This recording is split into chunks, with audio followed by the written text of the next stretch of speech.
Welcome friends. শিক্ষক শিক্ষিকাদের জন্য টেট বাধ্যতামূলক সুপ্রিম কোর্টের এই রায়ের পর আমি বেশ কিছু ভিডিও করেছি। তো দুটি বিষয় সোশ্যাল মিডিয়াতে প্রচার হচ্ছে, আমি সেই দুটি বিষয় নিয়ে আলোচনা করব এই ভিডিওতে।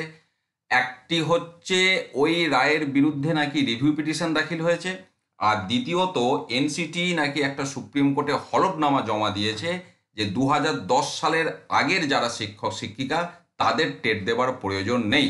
আমি এই দুটি বিষয় ক্লারিফিকেশন দেবো, যাদের প্রয়োজন আছে আপনারা ভিডিওটা শুনবেন। দেখুন, প্রথম কথা হচ্ছে এখানে 1 সেপ্টেম্বর সুপ্রিম কোর্টের যে মামলাটা সেটা আমি এখানে অনলাইনে খুলেছি।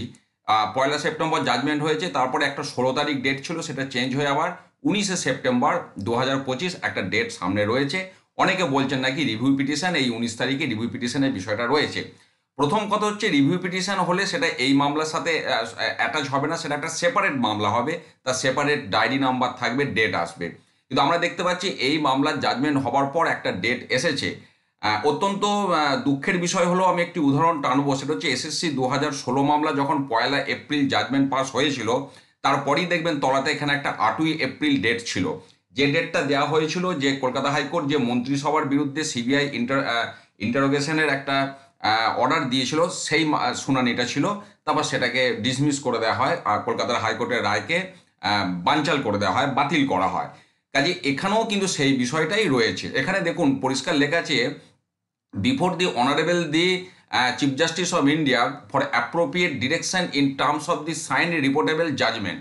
অর্থাৎ যেটা বলা হচ্ছে যে এই যে জাজমেন্টটা হয়েছে, এটা মহারাষ্ট্র সরকার যে রেজুলেশন করেছিল বা রাইট টু এডুকেশন অ্যাক্ট, সেটা মাইনরিটির ক্ষেত্রে পরিচালিত বিদ্যালয়গুলির জন্য প্রযোজ্য হবে কিনা সেই রায়টা বাকি আছে, পেন্ডিং আছে।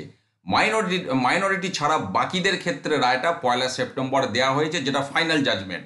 সেই জাজমেন্টের কোনো পরিবর্তন বা রিভিউ কিন্তু এখনো হয়নি। এবার মাইনরিটির জন্য অ্যাপ্লিকেবল হবে কিনা সেটা সুপ্রিম কোর্টে অনেক মামলা জমে আছে। এবং 1 সেপ্টেম্বরের মামলার যদি আপনারা 207 নম্বর পয়েন্টটা দেখেন, সেখানে হেডিংয়ে লেখা আছে order of reference for consideration by a larger bench. অর্থাৎ অনারেবল চিফ জাস্টিস অফ ইন্ডিয়াকে রিকোয়েস্ট করা হয়েছে যে একটা লার্জার বেঞ্চ গঠন করে মাইনরিটির জন্য ওটা অ্যাপ্লিকেবল হবে কিনা সেই শুনানিটা করতে। তো সেই শুনানি আগামী 19 সেপ্টেম্বর থেকে শুরু হবে। কিন্তু নন মাইনরিটির ক্ষেত্রে আপনার এটা অ্যাপ্লিকেবল অলরেডি হয়ে গেছে সুপ্রিম কোর্টের জাজমেন্টের পরিপ্রেক্ষিতে। কাজে এটা কোনো রিভিউ পিটিশনের ডেট নয়, বা আদৌ কিন্তু এখনো কোনো রিভিউ পিটিশন দাখিল হয়নি। এবারে যাব এনসিটির পক্ষ থেকে কোনো হলফনামা জমা দেওয়া হয়েছে কিনা। সেটা বুঝতে গেলে এই মামলার একটু প্রকৃতিটা দেখতে হবে। যে এখানে সুপ্রিম কোর্টে মামলাটা করেছিল আঞ্জুমান ইসাত ঈদ তালিম ট্রাস্ট, এবং রেসপন্ডেন্ট ছিল মহারাষ্ট্র সরকার, মহারাষ্ট্রের এডুকেশন অফিসার প্রাইমারির ক্ষেত্রে, মানে 1 to 8 ক্লাস। এখানে যেটা মিন করা হচ্ছে এনসিটি এবং Azad education society. Actually Bombay হাইকোর্টে এরাই মামলাটা করেছিল, আজাদ এডুকেশন সোসাইটি। এছাড়াও ইন্টারভেনার আছে, ইন্টারভেনারের মধ্যে তামিলনাড়ু সরকার আছে, আরও বেশ কিছু সংস্থা আছে। তো এগুলো আমি কেন বলছি, তার কারণ হচ্ছে যে যদি এনসিটি কোনো হলফনামা জমা দিত, সেটা আপনার ইন্টারলোকাটারি অ্যাপ্লিকেশন বা ডকুমেন্টের মধ্যে আমরা তার প্রতিফলন দেখতে পেতাম। এখানে দেখুন লাস্ট তথ্য জমা পড়েছে 5ই মার্চ 2025। তারপরে আমি এটা যদি যাই 9ই এপ্রিল 2025। এছাড়াও যদি আমরা নোটিশটায় যাই, নোটিশে এখানে 3 সেপ্টেম্বরের কিছুগুলো ডেট আছে, সেটা আমি দেখাই।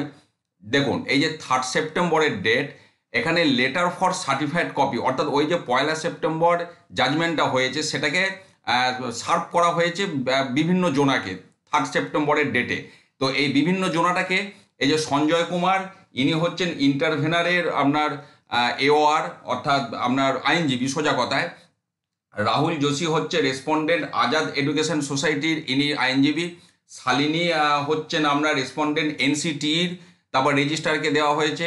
শাকিল আহমেদ হচ্ছে পিটিশনার, অর্থাৎ যারা মূল মামলাকারী, আঞ্জুমান ইসাত ঈদ তালিম ট্রাস্ট।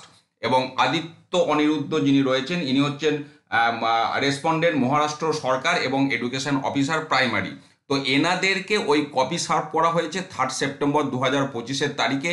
এছাড়া দেখুন আপনার সেপ্টেম্বর 2025 কোনো তথ্য এখানে নেই। অর্থাৎ এনসিটি নতুন করে হলফনামা জমা দিলে তার প্রতিফলন কিন্তু এখানে আসতো, তো তার কোনো এখানে প্রতিফলন ওয়েবসাইটে নেই। তো যে কারণে এনসিটি কোনো হলফনামা জমা দেয়নি, এই বিভ্রান্তটা বিভ্রান্তিটা আমি আপনাদের থেকে আগে দূর করি। পাশাপাশি এই মামলার এখনো পর্যন্ত কোনো রিভিউ পিটিশন হয়নি। এখানে 19 তারিখ যে ডেটটা দেখাচ্ছে সেই ডেটটা হচ্ছে আপনার মাইনরিটির ক্ষেত্রে right two education act applicable হবে কিনা, বা মহারাষ্ট্র সরকার যে রেজুলেশন পাস করেছিল সেটা অ্যাপ্লিকেবল হবে কিনা, সেই বিচারটা 19শে সেপ্টেম্বর থেকে লার্জার বেঞ্চে শুরু হবে। যদিও তার ওপর কিছু সিদ্ধান্ত নির্ভর করছে, তার কারণ সেই সিদ্ধান্তের ওপর মহারাষ্ট্র সরকারকে কাজ করতে হবে, সেটাকে অ্যাপ্লাই করতে হবে বা করতে হবে না, যেমন জাজমেন্ট আসবে সেটা একটা অন্য ম্যাটার। কাজেই 1 সেপ্টেম্বর যে জাজমেন্ট পাস হয়েছে তার বিপরীতে বা তার পরিপ্রেক্ষিতে কোনো রিভিউ বা কোনো ডকুমেন্ট কোনো প্রান্ত থেকে জমা পড়েনি, এই বিষয়টা আমি আপনাদেরকে নিশ্চিত করলাম। তার কারণ সোশ্যাল মিডিয়ায় এই দুটি বিষয়ের একটা প্রচার চলছে, আপনারা অনেকে হয়তো মিসগাইডেড হবেন, যে কারণে শুধুমাত্র এই তথ্যগুলি আমি আপনাদের সামনে তুলে ধরলাম। ভালো থাকুন, সুস্থ থাকুন, ধন্যবাদ।